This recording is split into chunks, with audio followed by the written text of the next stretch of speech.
messages on screen to wouldn't update it as the information becomes available. This station will now Keep actively resisting. Welcome to the Casual Preppers Podcast. Here are your hosts, Cam and Kobe. Welcome to the Casual Preppers Podcast, the only place for prepping, survival, and entertainment. We are your hosts, Cam and Kobe, and we are here to bring survival goodness direct to your ear holes. And what's going on, Cameron? Well, we got a longie. Yeah, we got a lot of stuff to talk about today, so we're going to talk really fast. Yeah, so right now, what we're going to do, Yeah, we got a ton to talk about. What are we talking about? we're going to talk about nuclear threat and bombs and blowing up and Yes. crap and what happens. Episode 22, Surviving Nuclear War. That's what we're talking about today. We're also going to talk some quick and dirty stuff. Ooh. It's going to be awesome. It's going to be good. We're going to do some listener reviews. We're going to do social media shout-outs. We're also going to review a really cool product called Mission Belt. Yes. So we're going to talk about that as well. Man, it's Very going to be so cool product. fantastic. I'm so glad that you guys are here. And I am Cam's glad you're you're here. here. Yeah, and so let's just go. Listener reviews starts now. So, listener reviews. This is a part of the podcast where we get Do some, listener reviews. do listener reviews. We talk about really funny or cool listener reviews we got that are 5 stars. This one is from iTunes. They It's pretty reviewed good. us? Well, no, iTunes did not review us. This is actually somebody on iTunes Thanks, reviewed us. iTunes. Yeah, thanks, iTunes. This one's called, the title is Preparedness Goldmine. Cool. Yeah, it's from Ilkron. Oh. Ilkron. Ilkron. Yeah, so here it goes. He says, before finding this podcast, I was often wandering around aimlessly getting robbed, beaten, and sometimes murdered by roaming gangs and marauders. Now I feel I can navigate a burning city and do fun things like punch through car windows with my bare hands. The how-to knowledge and in-depth tutorials have helped me overcome many challenges, including losing my virginity twice. Thanks, Casual Preppers.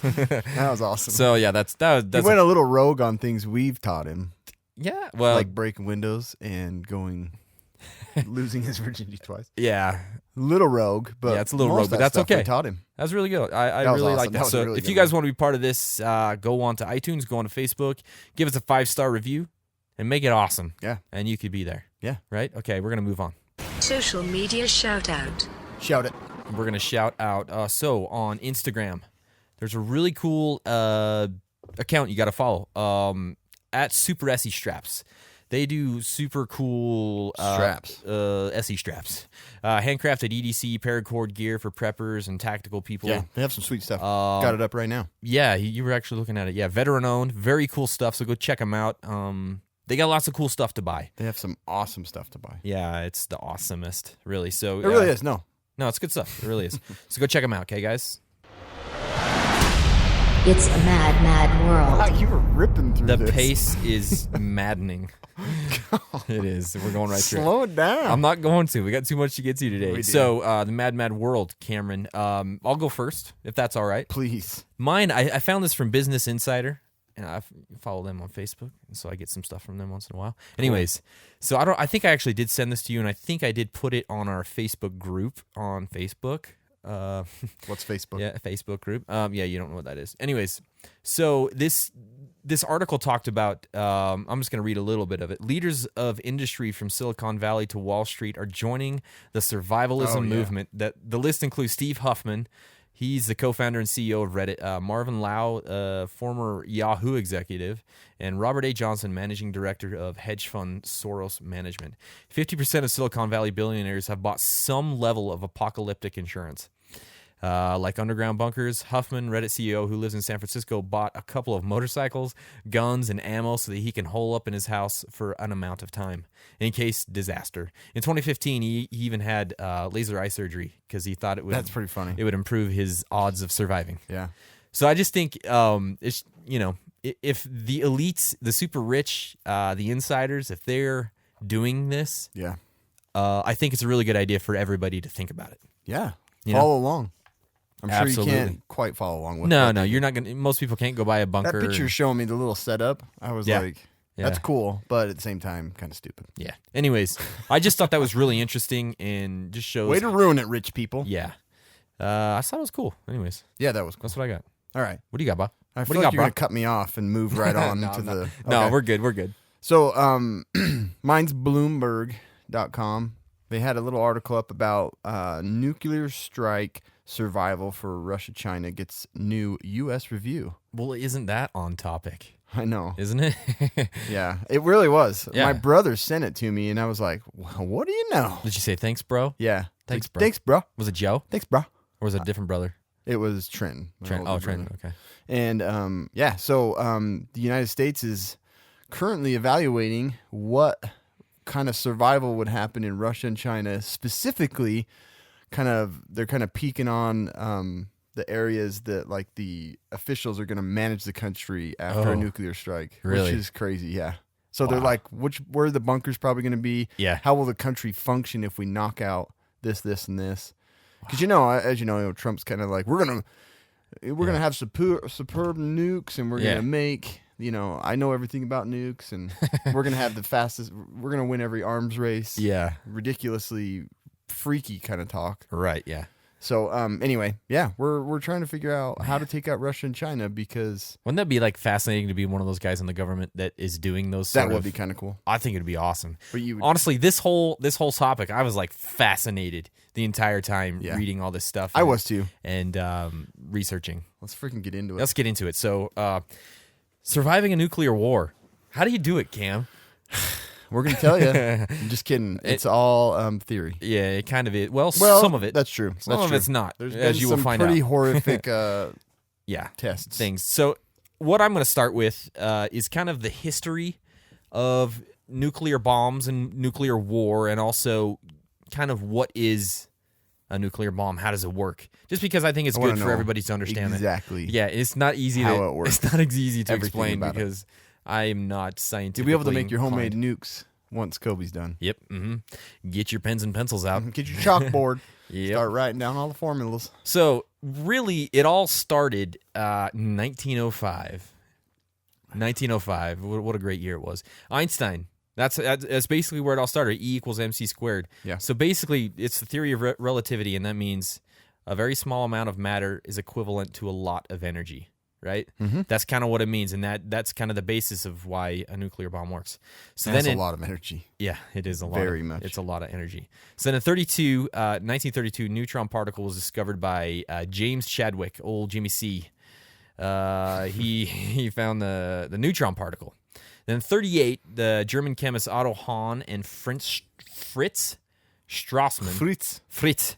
They were able to split the uranium atom. Oh, nice job. I know. I was like, well done. Split that freaking uranium. Yeah. Split it. Yeah, so but how they did it was they bombarded it with neutrons. So I would have Freaking never nerds. thought about that. I mean, they just There's a think lot out- that I think about. yeah, Splitting They- uranium hasn't been one. they think out of the box. So then, at that point, right, Hitler was making his rise, and the World War II came, and so the Allies were like, "Oh, man, this is bad news.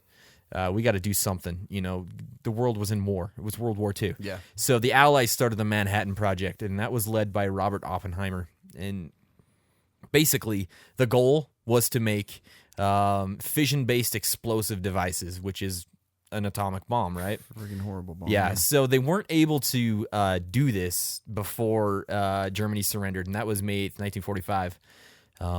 We kicked Hitler's ass, basically. Well, it was a rough war. It was not good. It Yeah, wasn't a like lot we of- went in there and Asses were had. But yes, but we did win. But at that point, the Japanese had not yet surrendered, right? 'Cause Right. those guys, They do not surrender. they do not surrender. don't. They don't. Well, they ended up surrendering. But anyways, but before that, so U.S. or the Allies, I guess it's mostly the U.S. They were able to make two. Well, they made a test one that they obviously tested, and they made two other ones. It was Little Boy and Fat Man. That's what they called him. We all remember that from Yeah. Pearl Harbor, right? The movie. Wasn't that in Pearl Harbor, right? Where they go and drop it over there at the end? Anyways. No. That was the Raiders bombing. Yeah, but wasn't that in the movie, or was that in a different movie? It was in a different movie. Are you sure? Yeah. No, Okay. it was Doolittle's the Raiders Yeah. at the end of that, but that wasn't the atomic bomb. That wasn't It that was one. just bombing. Okay. Different. Anyways, factories it and was stuff. in some other movie I watched. just then. bombing other innocent civilians. Yes. So, so that happened. So the Japanese, they didn't want to surrender, right? And Truman decided, well, we got to end this war because they don't want to surrender. They were just like, No, it's not going to happen. And they had, I mean, their standing army was like 2 million people or something Yeah. like that. So you really couldn't go in And and Japan's wasn't. I mean, I'd have to look again, but wasn't their government was just in turmoil with the emperor and everything. Well, yeah, it wasn't yeah. like there wasn't a lot of control. but everybody and was it still just a mess. Everybody was still very loyal to the emperor, Right. and so that was part of the reason they just wouldn't surrender because of their loyalty to the and so we were we had Iwo Jima, we had Okinawa, we were in there. So it was like we could have done a land invasion, but they estimated if we would have kept going the way we were firebombing and a land invasion, Burn the whole. it would have burned a lot. But it would have cost like over 1 million lives if we would have done that. And Yeah, I that's can not see good, right? So what we did was we dropped Little Boy on Hiroshima, and that was Enola Gay, and it wounded and killed nearly 130,000 people as it dropped. Instantly. I mean, Wasn't that? Yeah, it was bad. And then the Fat Man was dropped in Nagasaki. I think it was just a couple of days later. Somewhat instantly. Yeah. Right? Yeah, so of the 286,000 people living in Nagasaki, 74,000 people were killed, like vaporized. And then another 75, got the after effects and injuries and all that kind of stuff. So obviously, that was not good. So this is the only time anyone has ever used nuclear weapons in war. Yeah. Only time. Good job, America. So, moving on with the timeline. So in 1949, the Soviet Union, they detonated their first bomb. And this is where it all starts to get super Freaky. dicey, right? Like, Russia, or I guess it was Soviet Union at the time. So basically the only way they were... Luke. Yeah, we've got this bomb for you We now, blow up brother. America. The only way they were able to do it was basically espionage. Yeah. They had like really sophisticated espionage with Britain and the United States. And Cheaters. I know, they cheated. Little punks. She didn't want to use it to kill us. Yeah, so that's kind of where the Cold War started. It started, around 47 and went all the way to like 91 until So crazy how Reagan. long. Yeah. It's amazing. Yeah, so that whole time it was basically everybody was freaked out about nuclear war. Yeah, Obviously we still are. Right. But that was like, do you remember like as kids, like still kind of, Yeah. doing those drills and that kind of stuff in school? Yeah. Anyways, crazy. So that's kind of, and then it brings us up to now, So Which is worse. yeah, well, I don't know. It's secretly worse. Yeah. So I'm gonna try and explain how these bombs work. It's really hard. Okay. If So, I build one if based you- on these instructions Yeah, and it doesn't and work. it freaking blows up in my face, Yeah. Well, I will be incinerated. You will. You actually would be. Yes, if you did it right. So never mind. So, a fission bomb or an atomic weapon. So, basically, atoms have protons, neutrons, and electrons. I remember that from high school. Right? It's been a while, but I do I remember. remember that. from PE, I think. From PE. So in fission, nuclear fission, they split the nucleus of an atom into two smaller fragments with a neutron. So a fission bomb or an atomic bomb, they load the bomb with a supercritical mass of enriched fissile material. Usually they use Zots or Yeah, I know. fizzle. I'm Fizzle. gonna put it in this fizzle. Put it in this uranium. Pop fizzle. rocks. It's mostly just pop rocks and stuff. Zots and Coke, I Yeah. believe. So it's usually uranium, or you can use plutonium, as you remember from Back to the Future 2, or Back to the Future 1. Plutonium just sounds fake. You just don't go to a Does it? gas station and buy plutonium. It just sounds so fake to It me. does, like doesn't it? Yeah. plutonium doesn't really exist. It doesn't. So when they put a supercritical mass of this stuff in there, and that can create a self-sustaining chain reaction of fission events. So basically, it just keeps splitting atoms like crazy, and that results in big booms. That's how it Biggie. works. That's how the fission works, right? I don't know if that made any sense, but that's how it works. Good enough. So then there's the hydrogen bomb, and this is what we call thermonuclear weapons. So right? are you gonna talk about it? But does the fission take place? Isn't it like it's almost like a rifle barrel inside Yeah. the nuke, and that There's- slides down, and that's what starts the Yes. fission? Yeah. I'm not going to go into all But that stuff. right, Because it's isn't really that- hard to explain. It's super hard, and I read it like 15 The times, mechanics and I of it. still was like, okay, Yeah. forget it. So what I thought I would just kind of quickly, No, that was good. yeah, it's hard to go But into. yeah, Because I read like 100 I just different remember charts. seeing how they like kept it apart, and then like Yeah. when it hits, it slides down, and yeah, it's just it's like not this. just like packed full of gunpowder. That's and what I stuff. always kind of thought. Yeah. You know, it was just this big, huge. Uh-huh. I saw these TNT like wrapped up. Yeah, exactly. Yeah. Like- No, but like the inner workings, I mean, it's crazy what it does inside. it's but so weird. I'm not going to go through all that because it's too hard to explain over on a podcast. But so, anyways, so a hydrogen bomb or thermonuclear Period. weapons. It's just too hard. Period. It's too hard, period. So the primary destructive sample is not uranium or plutonium in this. It's obviously hydrogen, right? So rather than breaking the atoms apart, thermonuclear weapons generate outward force through the process of fusion. Ooh, Does that make sense? it does. So they basically contain... The thing is with these, they actually do have a fission bomb in them, and that's what creates the initial reaction. If that makes sense? Gotcha. But it's really small. It's a small one, right? So the power of this small fission reaction is directed onto two onboard samples of hydrogen isotopes. One deuterium and the other is tritium. And these samples are forced together so violently that they So you've fuse. got your H2, tritium is H3 because it's the three isotopes. Yes. And Superman, or you remember in Spider-Man, precious tritium. yeah, exactly. So they're forced together so violently that they fuse, and that makes a release of energy. And boom. So And a lot of boom. the thing with the hydrogen bombs is they don't release, or they do release a So lot was of Fat radiation. Man hydrogen Yes. and Little Boy was fission. So they chose two different. I didn't. Yeah, they were realize two different ones. Yep, they were two different Let's ones. test one on each. Let me make sure. I think think you're that's right. right, though. Yeah. No, see, Fat Man was plutonium. Oh, okay. So it was fission. So it was bigger. And Little Boy Was the hydrogen? Man, I don't know. Who I'm cares? not- Both of it them doesn't are matter. nuclear. They were big bombs. So, anyways, It's a big one. that's how they work. Okay. Okay.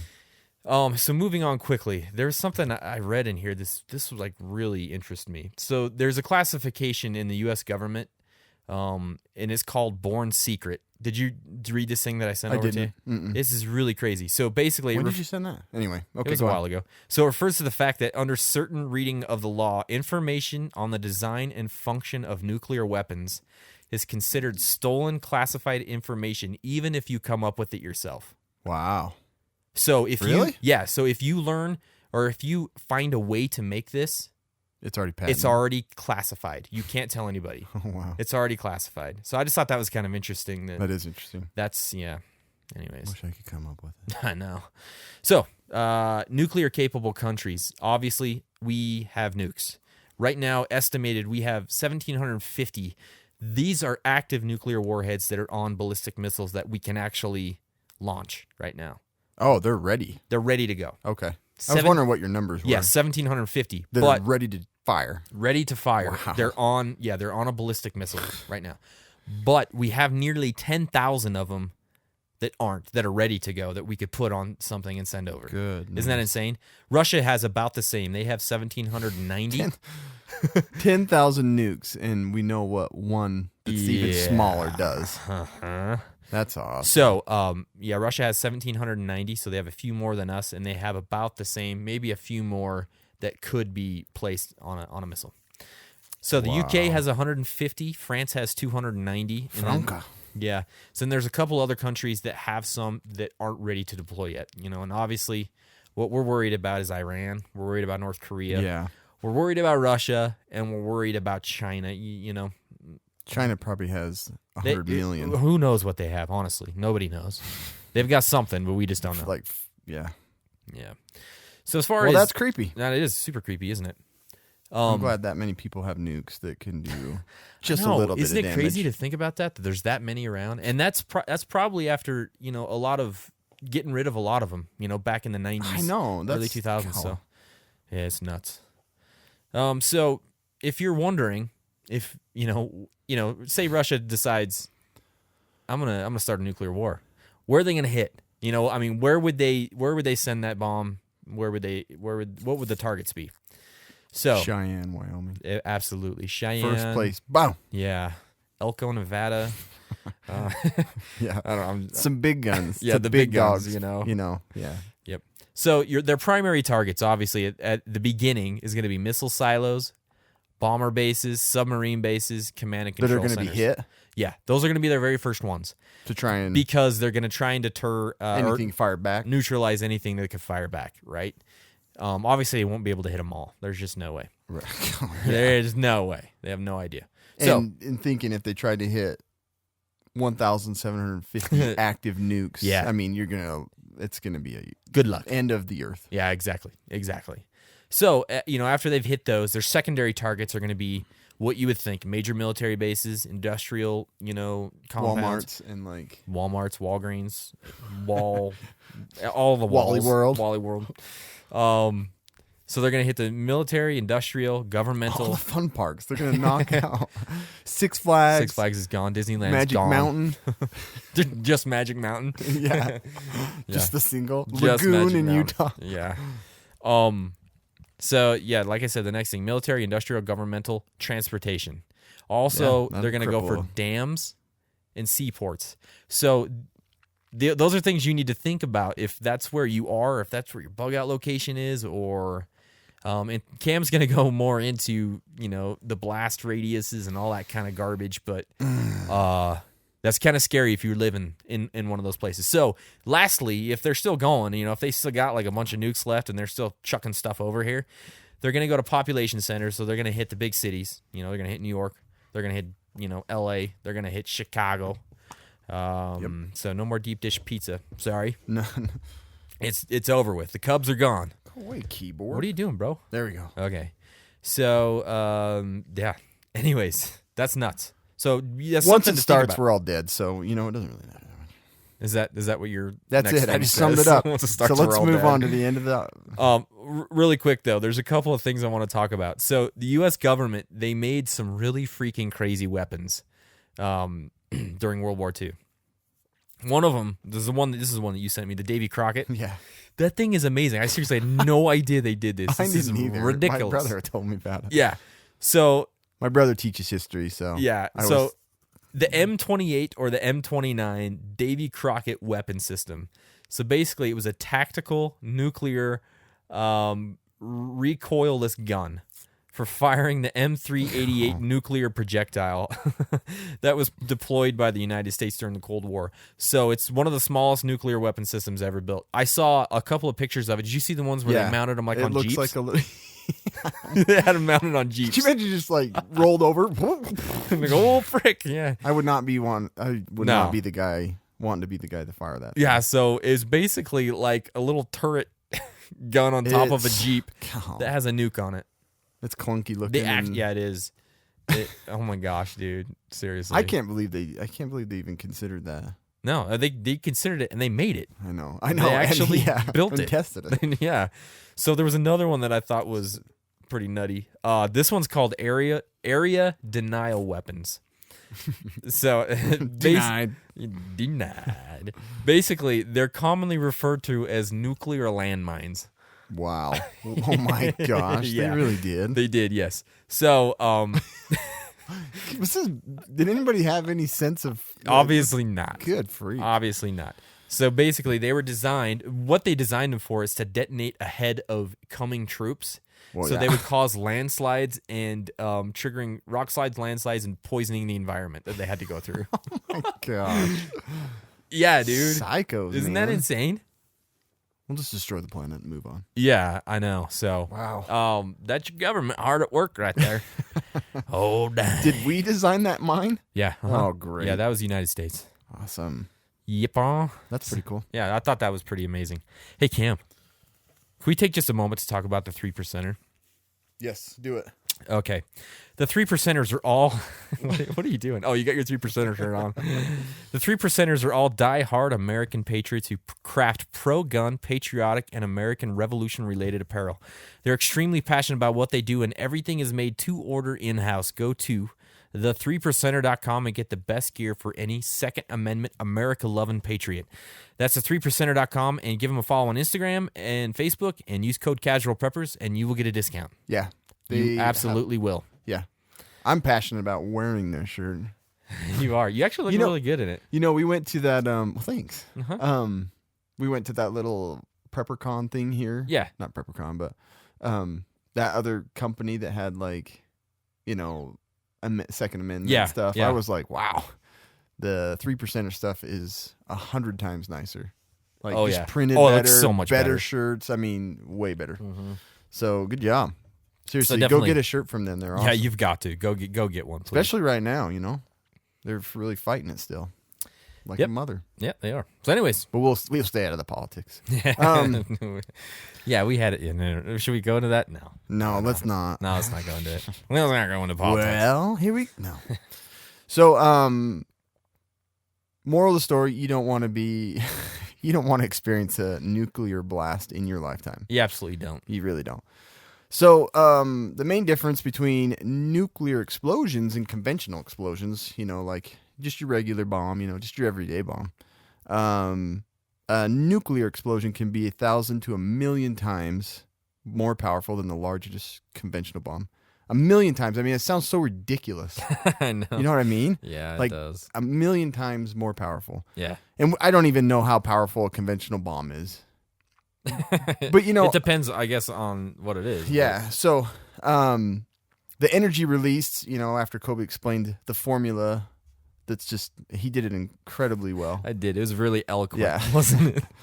So the power and what's released from the atomic bomb, it comes in light and heat. I mean, it's just an immense amount of thermal energy. Yeah. And I'm going to talk a little bit about what those things do. So I've always thought, you know, the nuclear bomb, freaking radiation, terrifying. Yeah. I'm going to get radiated. That's honestly like, it sucks long term, but Yeah. that is not even close to how nasty that bomb is. Really? The radiation, in my opinion, is not nearly It's as not bad. the worst part. No, it's not. Wow. The good thing is the really bad parts, if you're in them, you're dead. Yeah. So it's, You're just it's over incinerated. with. You know what I mean? Yeah.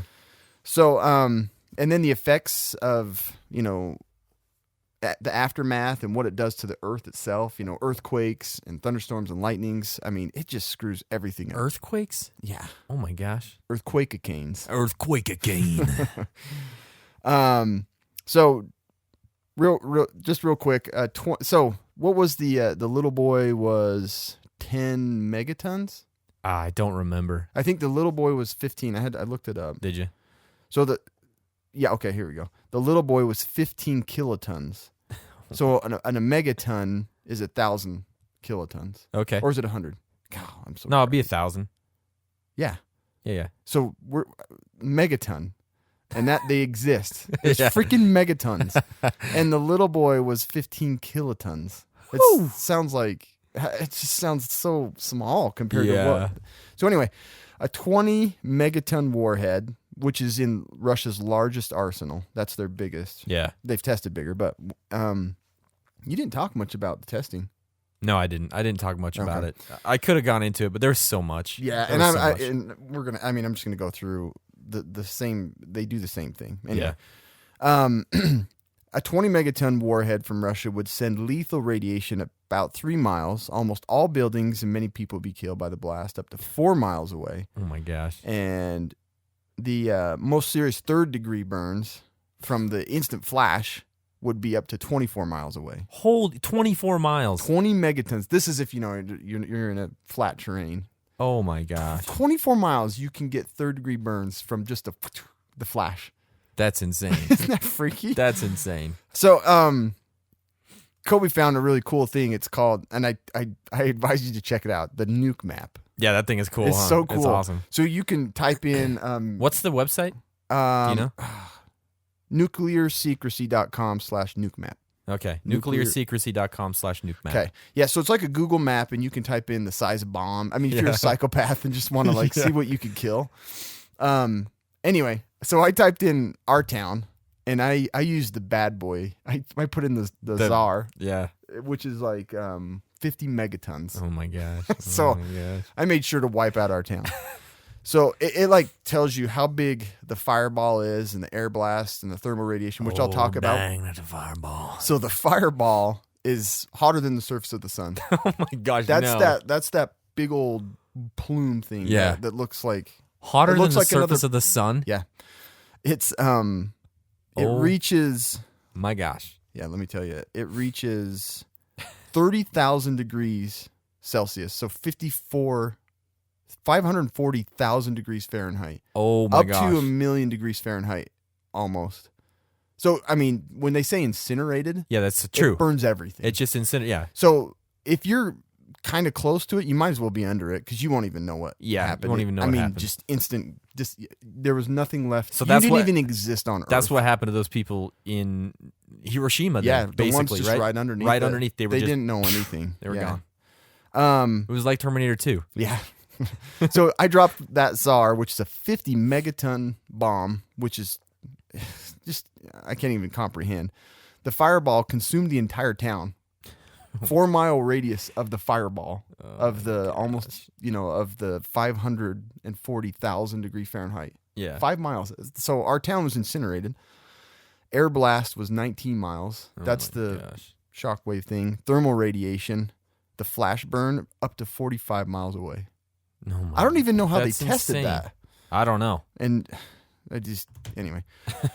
All right, so the components of the blast. So I was talking about them. There's the fireball at ground zero. Yeah. That depending on how, I mean, it all depends on how far above the earth it detonates. Right. Because they don't detonate when they hit. They detonate before. Yeah. Yeah. So, and what the worst thing about that, the closer it gets, so there's a couple of things, the higher up it gets, the more pressure out, but the closer it gets to Earth, the more plume, which is radioactive fallout. Right, So all yeah. that radioactive crap up in the air. Anyways, so that fireball I just talked about, 540,000 degrees plus, which is whatever that means. Yeah. It's just meaningless after like It is. 100,000 I know. degrees, right? It's like, yeah, I'm like, okay, over 1,000 degrees, Yeah. you're going to die. You're dead. Doesn't matter. So the thermal radiation, that's the first thing that happens. That's that flash. And that flash alone, just the bright flash, it can flash burn you. And up to, for a 1 kiloton bomb, 5 miles away, you're likely to get third degree burn. My gosh. Third degree burn just from that instant, when you see in the movies that The flash, bright yeah. flash, that's it. So creepy. So it travels the speed of light. You get the flash burn, and it precedes the blast of the blast effect, the shock wave. So people that that are really far away, they get flash blindness. It's temporarily blindness. Yeah. If you were staring right at it the whole time, you can burn your retina. Then the closer you are, third degree to second degree to first degree burn, and that's what killed most of the people. Was The burns. yeah, third degree Yeah. burn, over 30% of your body, you go into shock and you die. Jeez. So that's the worst part. And then that heat too, not just burning you, it Yeah. just ignites everything. So everything wood catches on fire, yeah. and anything flammable. I mean, it's just like, That's and yeah. it's not even touching. It's just so weird. Yeah. Just from the flash. So I was thinking, I went to an air show in Las Vegas, and they did like a simulation where the Warthog dropped bombs, and we were like probably, I don't know, probably like 300 yards away, and I felt that heat. Yeah. Just from that little fake explosion. You probably, Yeah. there's certain things like that. You go to like a big show where they flash the fire up in the air. You're Yeah. like, oh, I felt that heat. Yeah, like Britney Spears. Yeah. So that, I'm like, oh my gosh, just thinking, how that heat travels so fast and instantly that, you get, it Jeez. incinerates everything. So the blast effect comes next, and that's the shock wave. The 1 megaton after the fireball is no longer seen after about 10 seconds or so. Yeah. It's traveling at about 780 miles per hour. Oh my gosh. And this is 12 miles is where it's 780. So it's probably, up to Closer, 1,000 yeah. miles per hour right around the blast. Wow. So the worst thing about this, so you get crushed and blown to pieces, and glass gets blown through you, and boards and wood. And That doesn't everything sound else. good. No. None of that. The people that got flash burn with third degree, it blows their skin off. Oh my gosh. So they're all crispy, and it just, that's why you see all You've those seen people those just pictures, hanging, yeah. because the blast blew it off. So how nasty, man. Uh. So I'm like, the radiation really, Yeah. you don't, you die a slow death, but it's just, anyway. Wow. So now let's talk about the radiation itself. So the radiation that's given off by the explosion, they don't really know exactly, because where the most potent radiation is, those people are dust. Just gone, yeah. So you can't really say what that'll do, because And then anything, for a 1 kiloton, like within 3 miles, the radiation levels are so high, you only last a few minutes. Yeah. Or, an hour and you're dead. Because the rad levels, which, they measured it, if rad levels of about, it measured in, how we see this kind of weird, isn't it? Röntgen? Röntgen. That's the measurement of radiation. Oh, okay. It's spelled like Röntgen. Oh, yeah. I know what you mean. They measure it in REMS, which is the Röntgen equivalent man. Anyway, 500 is serious, like 300 to 400 serious radiation sickness. 400 to 1,000 is acute illness and early death, and more than that is you're just dead. And that within that 3 miles, it's about 500 or so, 600. So if you're not incinerated, you got lethal doses of radiation. That first radiation, it half-life is super short. So with it, so you got the crap that got blown up in the air and all the radiation around it, that quickly dissipates. So then all the plume of the dust that's been radiated and all the debris, that starts to fall over 24 hours and longer, depending on wind conditions. So I think Hiroshima was like the perfect conditions for, there was no wind. I mean, that's why it just nuked that area. It was just kind of stayed there. So the blast wave actually traveled further than expected, and the flash was more effective because it was hot. Anyway, I was going to read a story about, you got to read some of the stories of people that suffered. I mean, it was just like, they heard this enormous, I mean, they first got the flash and burned, and then they heard this ridiculous sound. Before they could even orient themselves, they were buried in rubble. It was just holy cow, just like so fast, all of it. Wow. Anyway, so I was talking about that direct radiation is just super high, and you're gonna die anyway. Now the other kind that kind of spreads out, it's from the fallout from the mushroom cloud. So it all starts to fall back down.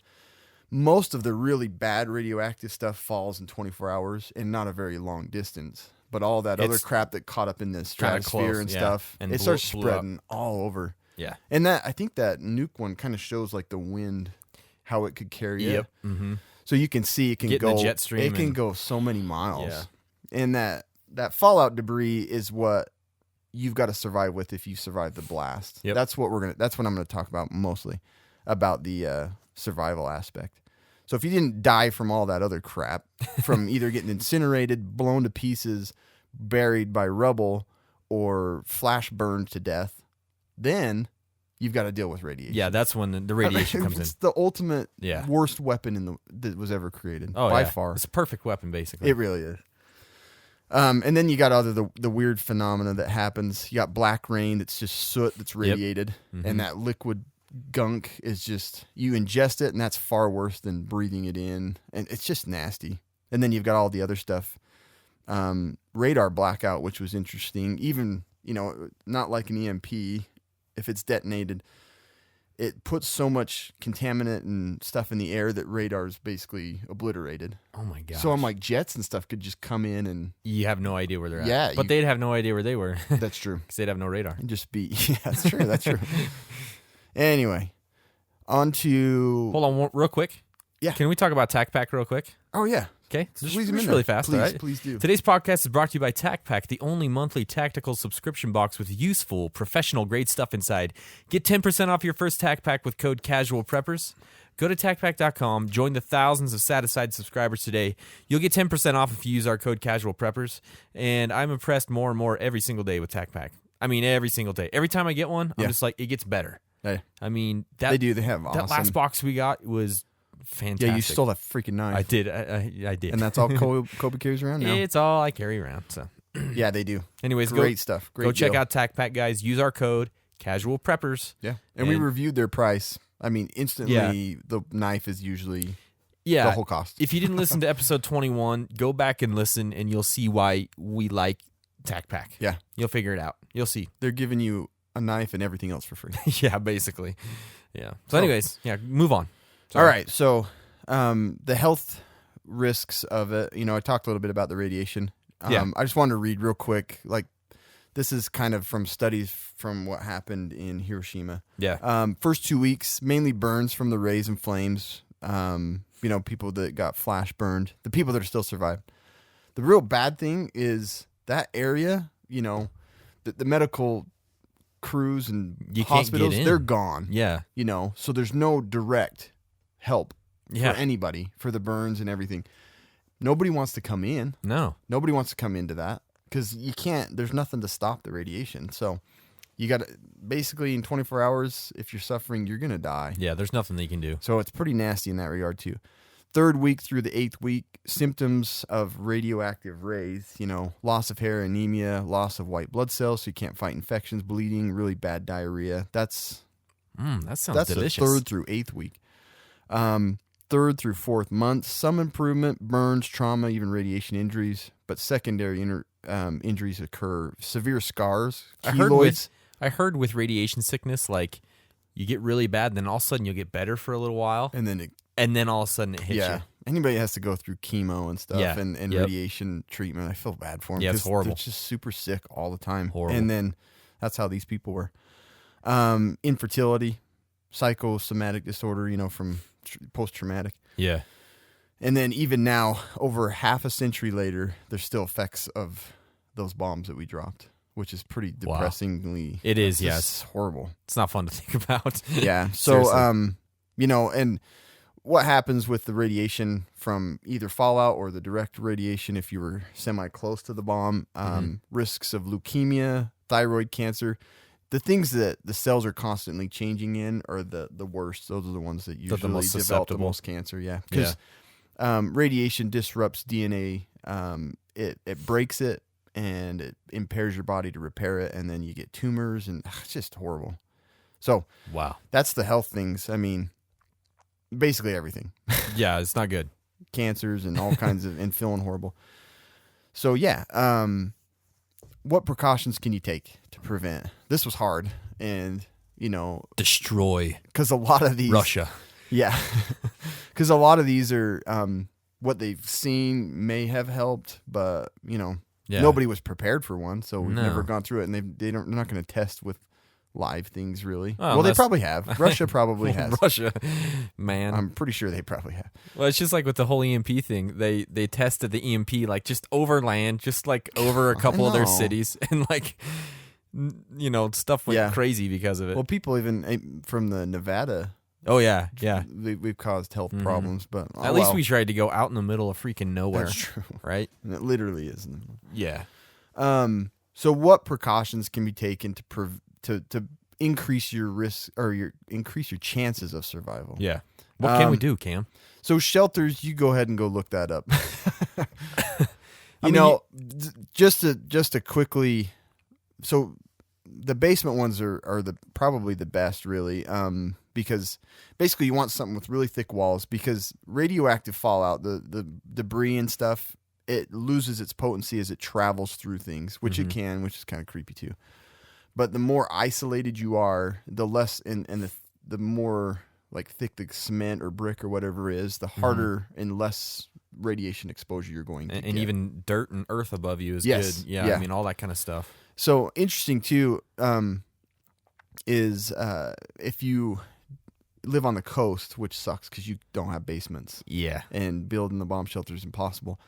The government actually recommends being in the center part of a building. Sure. Yeah. If Makes sense. it hasn't been blown down. if it hasn't been incinerated by the bomb. You've got not very much time to get away from the really bad radioactivity and the fallout, the really intense radiation from the mushroom cloud. But yeah, if you're in the middle of a building, you've got the outside walls, you've got the roof, you've got the basement. That's a good place to be. Yeah. Or down in like a parking garage, you just got protection from visible particles. And is I kind of think what I think most people have enough common sense that they would probably, right. I would hope, Right. figured that out. If all of a sudden, hey, you got 5 minutes, there's going to be a bomb. Yeah, You know what I mean? exactly. You should have your food and water stored. Yeah. If you're really close to the bomb, you're screwed anyway. But Right. if you're far enough away, you want to stay indoors. And they recommend that really bad, high, intense radiation. You want to stay indoors from most of the debris for about a week 2 weeks at the best. Oh, that'll be fun. I know it's not as long as I thought. Really. No, I would think like, oh, you got to stay in there for like 6 months. Or 6. I know, a year. But no, because then there's ways to prevent exposure after that, because all the really nasty stuff's falling. You want to have a radio for sure, because you're going to want to follow what's going on. Mm-hmm. Potassium iodide. So potassium iodide you can buy anywhere. It'll be wiped out once the nuclear strike happens, and you're already too late at that point. Yeah, get them before. So get 'em if if you're lucky and you hear there's a threat of nuclear strike, start chowing down on some potassium iodide, because it's 99% effective at protecting your thyroid. Thyroid cancer was like one of the biggest things. So that will just protect your thyroid. It doesn't protect anything that's else. all it protects. Yeah. Okay, so, well. I mean, it's protecting one organ. Yeah, that's better. Nothing. But, yeah, thyroid cancer is pretty hard to cure. So, yeah. Anyway, other things, at least an N95 mask. It's not going to block as well as an N100 mask. Right. And even better is a gas mask with the front filters that you don't have to take the whole mask off to change. The cheek filters, they actually recommended against. Oh, really? Like, they want the ones right in the front. Because I guess, I don't know. There's a lot into them to where you can change the filter without having to remove the mask. I think the other one has a locking device from the inside. Okay. So. Yeah. But these masks, they're not stopping radiation. They're stopping the little particles and things that are radiated. So you're not inhaling all that crap. Yeah. Yeah. So, like, that radiation underneath the bomb, if you happen to survive, your mask, nothing's going to stop that. It just penetrates everything. Yeah. So you're more or less trying to stay away from the fallout, all that debris and crap that's radiated. A hazmat suit can help, because it helps reduce, it's that really thick, like rubbery stuff. Mm-hmm. It's going to prevent those particles from contaminating you. Duct tape, so that you can seal off any area so that all those little particles can't come through underneath. So I guess, immediately if a bomb's coming, I guess it would be good to tape off windows. It is. Yeah, it sounds retarded, but it's the debris. Yeah. It's not so much just... The radiation levels actually drop off pretty fast. It's just that radiated debris. And if it contaminates your food supply, I mean, if it lands on bags of food, it's all screwed, and you're going to... I mean, it's worse to ingest radiated things than it is to just... To inhale it be or exposed touch it. or breathe in it. Have some rad stickers. So those... They have like little credit card size that will track. Really? They're not, they don't go down when you're away from the radiation. Yeah. But it shows you over time how much exposure. Oh, okay. And they're super cheap. I don't have any. I actually think that's a good idea. No, that's a really good idea. And then the other things that, the radiation detector, geigometer, is that how you say it? Geigometer. Geigometer. I mean, that's how you say it. Yeah, there's some, I don't know. Anyways, they're more, 100 plus. But they're the ones that'll and then you back off and it goes back down. Mm-hmm. So those are important if you're going to go out after you've been cooped up and start to either help people or scavenge or whatever you got to do. That's what you need to see really highly radiated areas. These are things that I thought would be good, is like a Visqueen roll. Because you can tape off everything. Yeah, and you're going to want to. Yeah, I'm like, I don't know why I haven't really talked about that. We have several times. I'm like, yeah. That's a good stuff. You should have several of those in your basement. Yeah. I mean, because they're good for, if there's a keeping virus heat in, or there's a bacteria. Simple stuff. Yeah. There's so many good uses for it. I mean, how much is water? A roll? Do you know? I guess it depends. There's so many different. I really need to get some of that. Yeah, absolutely. But yeah, that stuff will help you control the debris. Mm-hmm. They recommended a water filtered vacuum, because it collects and the dust sticks to it, and then you can dispose of the filter, because the other stuff, it doesn't always clear out all that. I mean, you gotta have a really good filter. So a water filtered vacuum, which I've never seen. Yeah, interesting. And then cat litter, because you're going to be pooping inside. Oh, yay. That's awesome. So I'm going to go real quick on when the bomb drops. The only stuff you can do. Like as it's dropping? So if you hear that you're going to get, as it's dropping, you hear that a nuke's been fired. These are some things that are recommended by the government and by some specialists. Nuke specialists. Yeah. I'll probably post some links 4 or 5 years from now when I finish the article. Oh, fantastic. Anyway, so protect yourself from the blast wave. If you see the flash, don't be like, what's going on out there? What did just fuck? Because that wave is coming and that's going to blow all that glass right through you. You don't know how long it's going to take, but if you see a flash, that's going to be hard because Yeah. if I saw the flash, I'd be like, where did that come from? It's just going to just wipe you out. I mean, that very second you need to get to your basement or your bomb Immediately shelter. get in because it passes over the top. So get away from structures that are probably going to get blown to pieces. Yeah. And there's a way to calculate if you see the flash and then I don't know. It's really you could actually be like, oh, I got 10 seconds to jump in this ditch. Oh, I'm gonna make it. I'm gonna 10 seconds to get in that ditch. Well, the fishing bombs just went off, and Exactly. I believe that uranium has been split. The plutonium and stuff, you know. I felt the flash. So get away from door structures, things like that. Really though, if you see it, just get the F out of there. Yeah, Run downstairs. Yeah, you know the whole like putting your head between, tucking down. Yeah. That actually still could be pretty effective. Really? Because you're protecting your vital organs. To kiss your in own head. ass. Yeah, Goodbye. yeah. So both you're saying goodbye to yourself, and Yeah. there's some protection in it. You can protect yourself. Okay. So obviously a basement's best just because of the shock wave passing over. But like I was saying, a mid-level building, anything that puts you between the environment, Yeah. like the furthest away from the environment. One guy really broke it down and did all this crap to figure out what would be the best to do. So if you have within 5 minutes of you a good shelter that has the food and everything versus, he said, the max you want to do after the blast is travel 30 minutes. That gives you the most distance between you and the most radioactivity. That's if you're So 30 minutes or less to Okay. travel if you can. But you have to wait. Like one guy was like, I disagree because transit, roads, everything's going to be annihilated. So 30 minutes isn't going to get you very far. right. And basically, yeah, you're just trying to prevent major exposure to the higher levels of radiation. Mm-hmm. But if you can travel 30 minutes to a better location, but you don't have any food and everything, That's not gonna help. then you too kind much. of have to. If you're 5 minutes, if you can travel, if you're 5 minutes from the blast site or so, and you have a good bunker and you have your food, you might as well stay there. Yeah. Because And like you said, I guess it depends on how far you are away from Right. the initial blast zone and exactly. So there's a lot that plays into that, but a lot of people agreed on the 30 minutes. If you had a good shelter and it's only going to take you less than 30 minutes, you can get to it before the really bad stuff starts falling to out fall. of the sky. Right. So. Okay.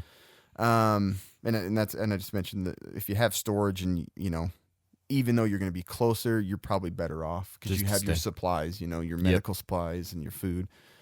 And yeah, anyway, Fantastic. the end the of end. my stuff. The end of your stuff. But not the end, because I wanted to tell you guys from one of our sponsors, Elite Survivor. it's Elite Elite Survival. So I can't Survivor. say. Today's podcast is brought to you by EliteSurvivor.com, your premier veteran-owned and operated source for survival, prepper, bushcraft, EDC, and outdoor gear. Everything. Everything. Get yourself prepared and save 15% off your first order with code Casual Preppers. 15%, dudes. Yeah, not 10, Not 10. 15. Not 5. And 15. if you're looking to find anything EDC, Yeah. And basically go to anything. EliteSurvivor.com. They got some cool little tools. They got some cool multi-tools. Yeah. Kobe stocked up the bag that he got. Yeah, I got like a And little... I'm actually jealous of it. It's kind of cool, isn't it? Because, yeah, Yeah. you've got so much stuff in there. It's like a little... It's almost like a med kit bag. But yeah, not it is. quite. It opens at the top. But I put like, the tactical pen I got from them in there. There was one thing. What was that one thing about it that I was like, man, that's freaking cool? Because I didn't think, I couldn't remember if it was there like a little pouch in it or? I don't know, man. Oh man, I wish I could remember. It's cool though. It is. Whatever it is, it's cool. Yeah, and their stuff's cheap and like not cheaply made, It's but inexpensive. like it's a really good price. yeah, it's a very good price. So So go check them out, check it out, guys. 15%. So, after all this happens, the bomb drops. You made it. You were far enough away. You're one of the lucky dudes that lived, right? Unfortunately, it might not be so awesome. Depending on Seriously. depending on what happened, how many bombs were dropped, how much fire. Because like you said, everything is incinerated. Fire starts everywhere. It's just like a constant stream Yeah. of fire. Yep. Fire. Fire everywhere. So, what could happen is what they call a nuclear winter. And nuclear winters are bad news. Bad news bears, man. Bad news. Bad news So, bears. basically, They do what a suck. nuclear winter is, when a bunch of nukes are used in a short amount of time, The resulting fire, smoke, ash, debris will block out the sun.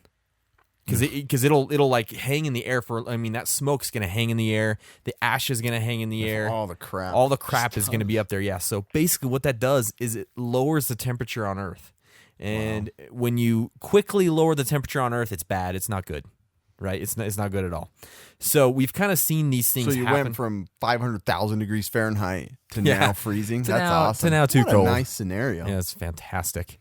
So basically, we've had some things that have happened like this. So really large volcano eruptions. Yeah, I was wondering if that's kind of what it would be like. Yeah, they're kind of similar. They can simulate, nuclear war, in a smaller scale. I heard that. So in 1883, in Indonesia, the volcano Krakatoa, it blasted enough volcanic ash into the atmosphere. I can't believe this. It lowered global temperatures by I read 2.2 about degrees. this, that there were like crops freezing in in July. In the United US, States. right? In the United Is States. that the same one? It's the same one. That's so crazy. Yeah.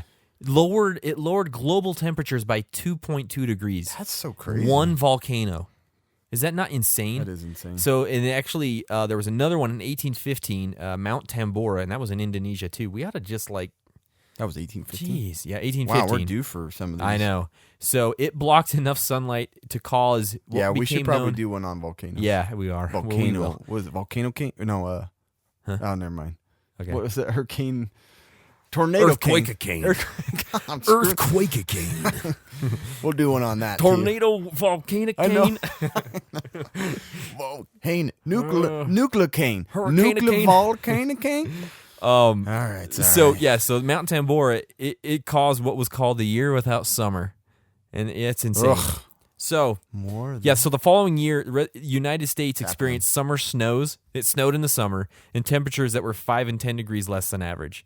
Wow. And that can really wreak havoc on crops, and it did. So there was famine, and hundreds of thousands of deaths were caused by this one volcano, because of a quasi-nuclear winter type thing. What we're going to talk about. Yeah, also, so at the end of the 91 Persian Gulf War, our buddy Saddam Hussein, you remember him, Cameron?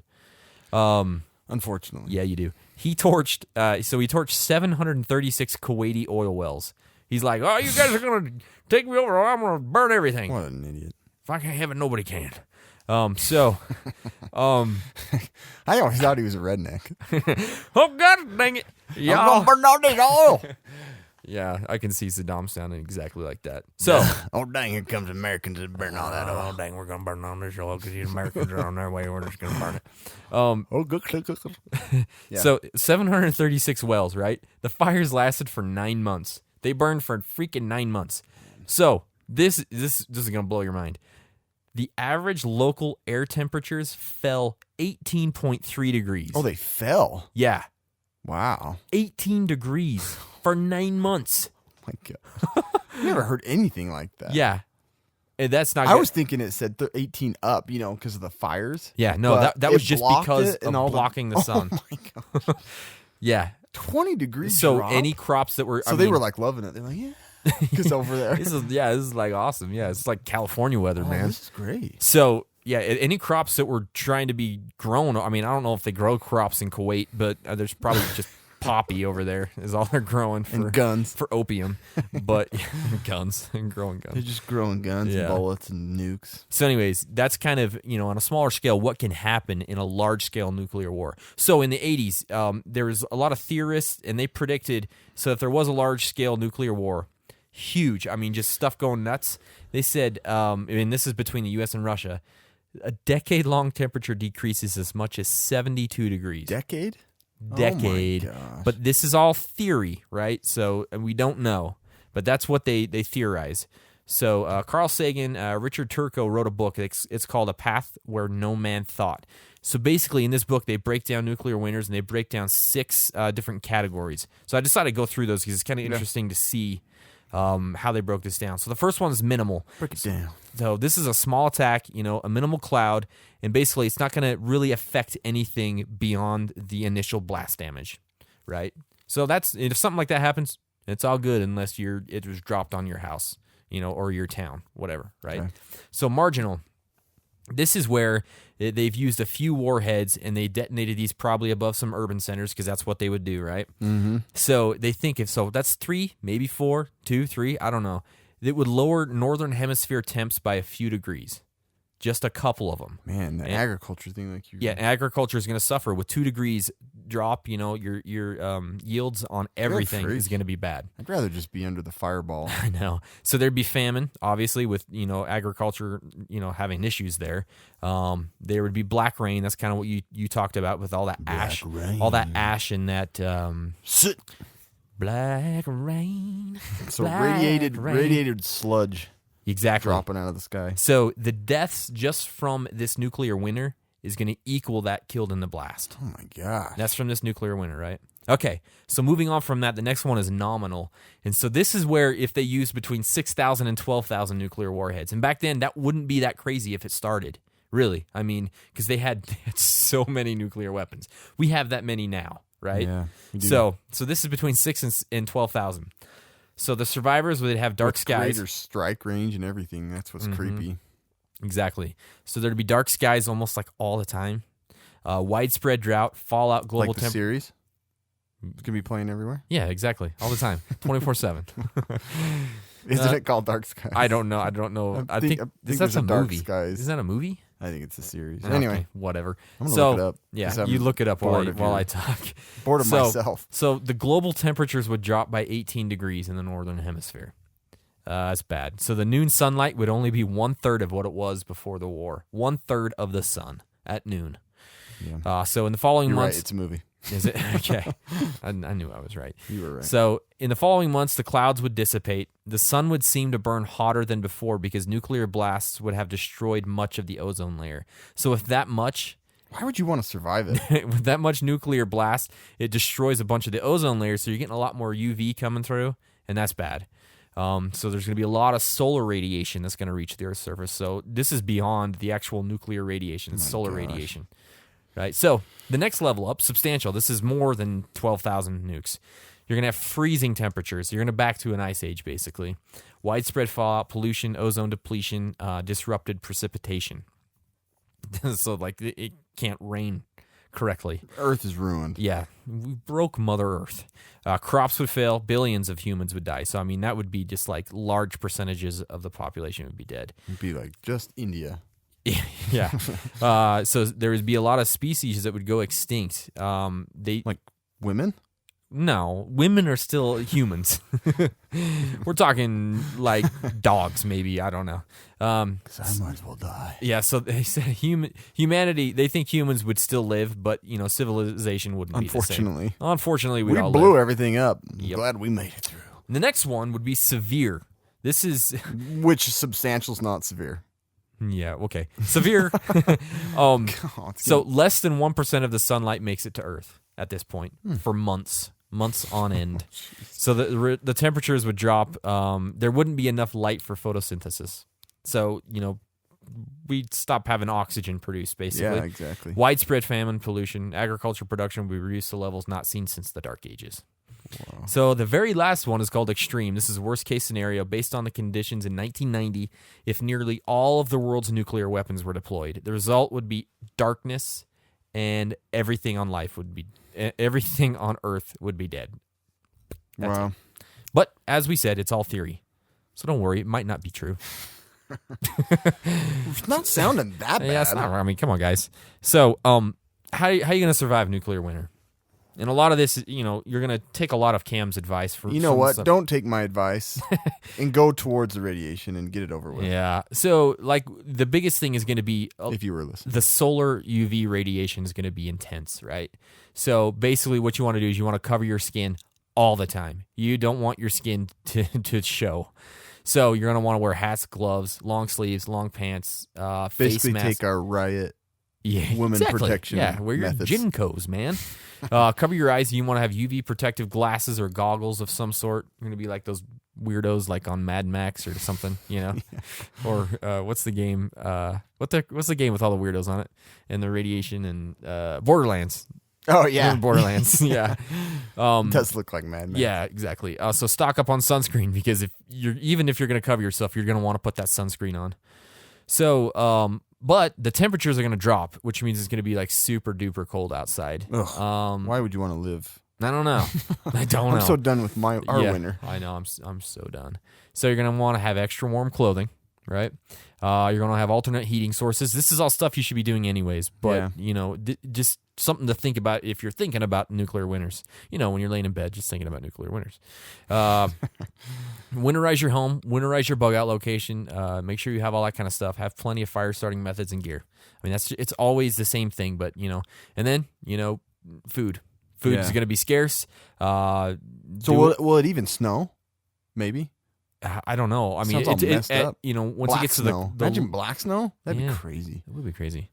Yep, and like Cam said, protective masks, respirators. At least have an N95. That's the lowest. Yeah, that everybody and recommends. they said that probably wouldn't block out some of the really small. Yeah, debris. but you at least have to have that. Yeah, So we've nuclear told you a winters million times to have that, so are you better have bad.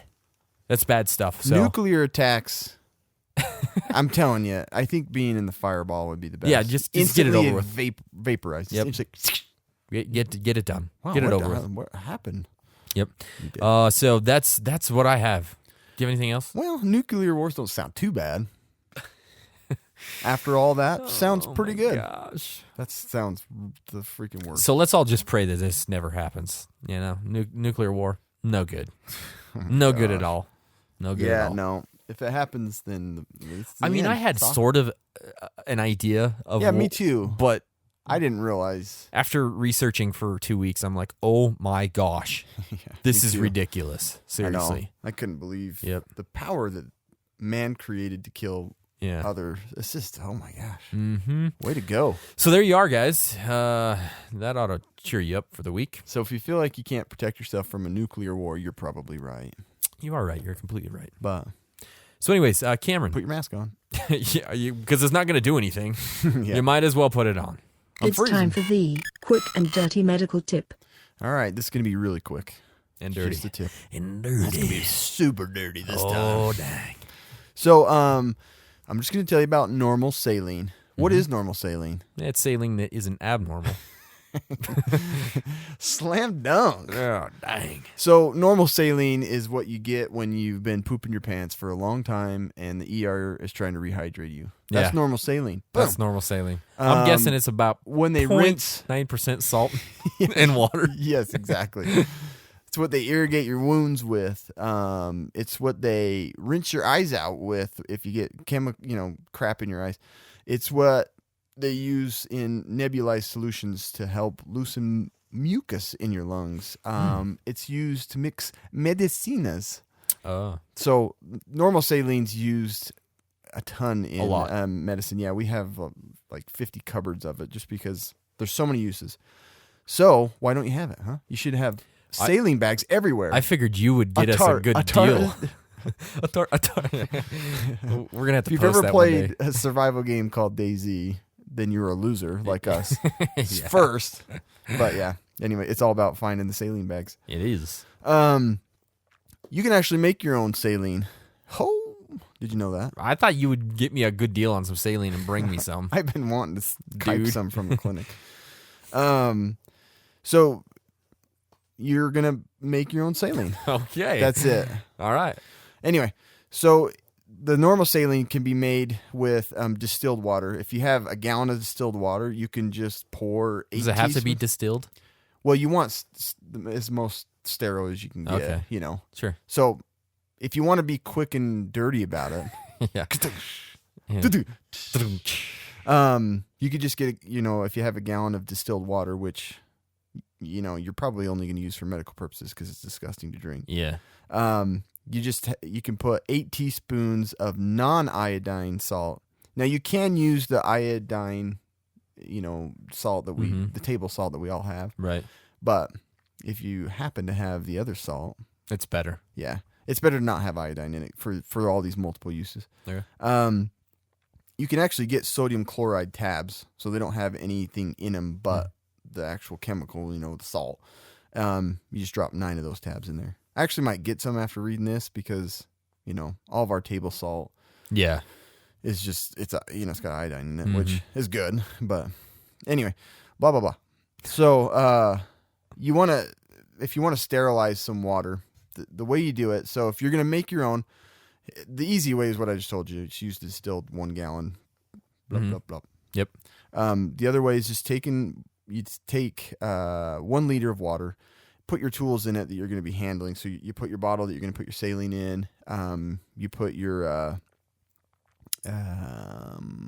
that's about it. What? Okay. So yeah, you're just putting anything you're going to be using to make that. You're going to boil it to get it all sterile, Okay. and then be sterile about it. You're going to get the equipment out of there, like the spoon. I see what you mean. Yeah. So boiling that, and then you just take that water, and you boil it for another 5 minutes, and then you pour in.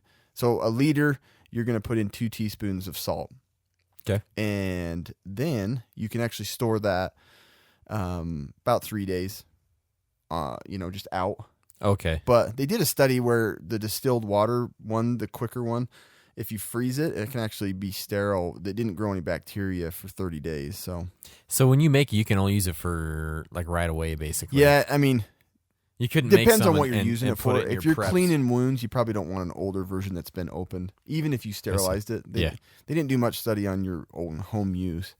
But like the distilled water one, if when they froze it, it didn't ever grow any bacteria for a whole month. So anyway, and then you can add sodium bicarb to it. You use 2 teaspoons per liter, and that increases the pH, so it's not it's not burning your eyes. Oh, or when yeah. you're rinsing out wounds, it's the same pH as your body fluid, so it doesn't burn. Oh, So- that's good. But yeah, I mean, normal saline is better than, cleaning wounds and stuff. But the normal saline doesn't burn. It's basically tears, Right. teardrops. Yeah. And you can make it super easy. So Cool. So can you just get? Can you buy bottles of it and store it for quite a while? Then, like the pre-made stuff. I think you can. Not really. You can't. It's not. Well, you can. I think if you go to like medical supply, but like I looked on Amazon to see if they carried it, and I think they have little teeny things. It's almost better just to make your own. Is it? Distilled? Just whenever you need it. I mean, literally, if you're going to be putting it into your vein, if you're, Yeah. if you're a nurse or a medic or something, you probably want to stock up on, prepackaged. Yeah. I don't know that I want somebody's, distilled Walmart water going right Going into my vein. arm. But it can be used in dire situations. You can create your own saline for that. You just have to be very sterile about it. Sure. Yeah. So Absolutely. anyway, That's good. Yeah. Good info, Cameron. Yeah, it Thanks for is. that. I know. Thanks. So let's move on really quick.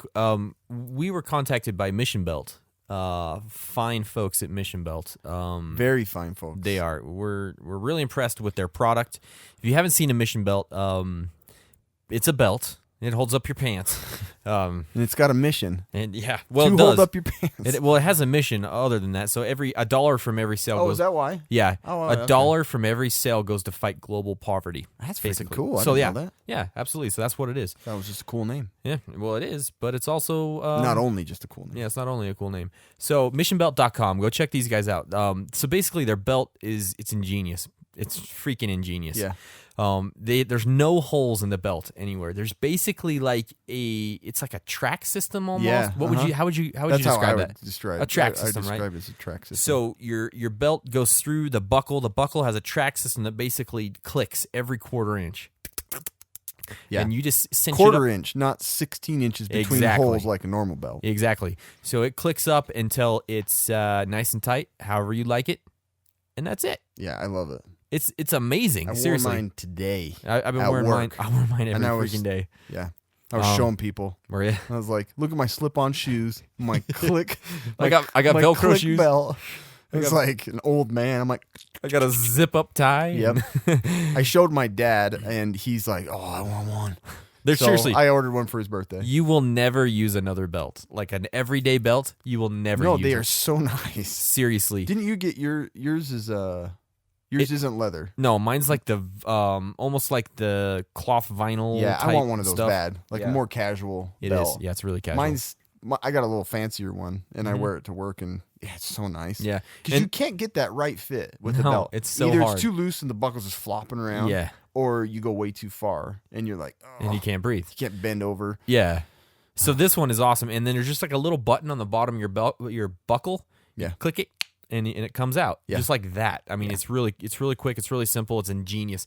They're like $35. And they're worth every freaking penny. Like I kid you not. Yeah. I won't wear They have another a couple. everyday Yeah, belt. they have different buckles. They have like gunmetal. They have Yeah. They have aluminum and is it aluminum? No, it's just silver. I don't know. They have a but gold one. Like they look sweet. mine's like a flat gray. Did you see mine? It's like a flat. Yeah, gray. that's awesome. Yeah. I want one of those. Yeah, it's regular really sweet. casual ones. Mine's like a gunmetal with it. So it's like a basketball leather brown. Yep. So go to missionbelt.com. Let them know Casual Prepper sent you when you order something. Yeah. One of the drug reps was wearing one. Oh, really? Yeah. Oh, He fantastic. came in. I was like, kind of looking at his junk, you know. And You're like, hey, you want some Viagra? Hey, is that a mission belt? Had to throw him off. Just checking out your buck. But no, it was funny. He was wearing one. That is and funny. He looked so good. He did. I bought all his drugs. Anything he But was yeah, repping. check him out for sure. Yeah, so go check him out, please, please, please. Anyways, that's all we have for today. And do you have anything else, Cameron? I don't. I'm sorry. That was long, was but I long. think it's going to save some lives. Absolutely. The next nuclear war, you guys are set. Yep. Seriously. So come see us on Facebook, Instagram, YouTube, where our website, casualpreppers.com. Yeah. Mm-hmm. Anything else, Cameron? Make sure No. to subscribe. If you haven't subscribed, if you're just listening to like one episode, Yeah.